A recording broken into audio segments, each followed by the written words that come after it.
புழுக்கம் ஏற்பட்டால் மழை பெய்கிற மாதிரி ரொம்ப நெருக்கடி ஏற்பட்டால் இந்த தகுதியான மனிதர்கள் ஆட்டோமேட்டிக்காக உள்ள கொண்டாந்து சேர்த்துரும்.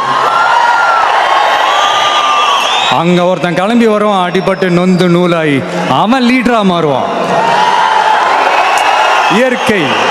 இயற்கையானது, ஒன்றும் பண்ண முடியாது. அவனுக்கு கீழே நடக்கும் பாருங்க ஒரு சர்க்கார். நமக்காக வந்திருக்கிற மக்களை காக்க வைக்கிறதுக்கு நான் ஒன்றும் ஆதாயம் தேடுற அரசியல்வாதியெல்லாம் கிடையாது. மக்களுக்காக அரசியலுக்கு வந்தவன் இந்த விஜய். எனக்காக எல்லாமும் கொடுத்த என் மக்களுக்காக எல்லாத்தையும் விட்டுட்டு மக்களுக்காக மட்டுமே அரசியலுக்கு வந்தவன் இந்த விஜய்.